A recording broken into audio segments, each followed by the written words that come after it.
All right, so we're gonna be doing triangles. There's leg triangles, there's arm triangles, and we're gonna be doing the basic leg triangle. Actually, let's turn this angle here.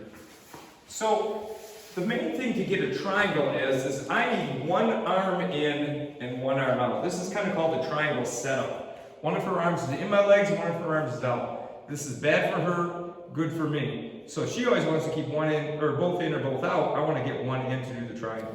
So how we get there, there's many ways to get there. One is you can just pop that in and get to position. You could get like from this position here and pop it in and go. You can do a lot of different things, but we're going to get to this triangle setup in this position. Now, I can squeeze and bite a little bit in this lockdown just because she would like to pull this out or push this arm in. But I'm just going to try to keep this kind of snug. I'm going to show you the basic 6-step to do this, and then we'll talk about some more advanced ways.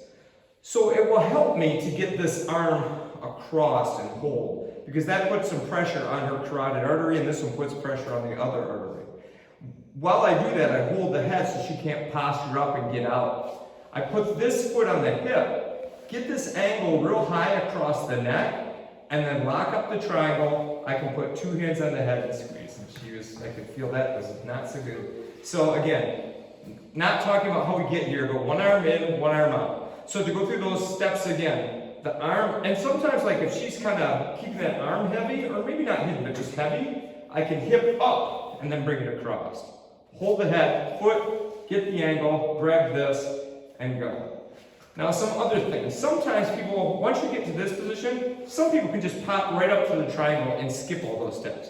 That's possible, but sometimes it's a little greedy. Like you try something like that and you lose everything.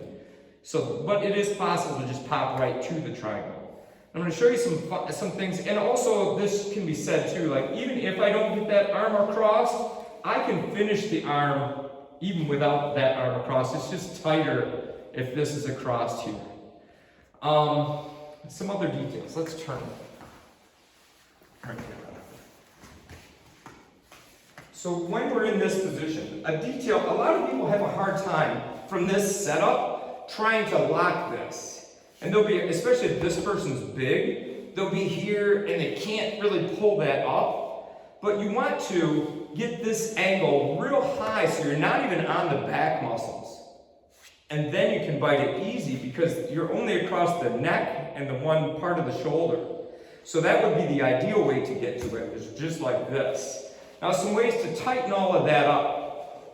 Some people, one of the people I work with, Burton Richardson, says like, keep this here. That way if she tries walking around to this side, see my hand is stopping her head. So instead of here, we're leaving this space, I put this here. And also, also, a lot of people will put their feet here, but if I bring my foot closer to her head, it tightens it up more, and then if I flex my feet, she's already tapping.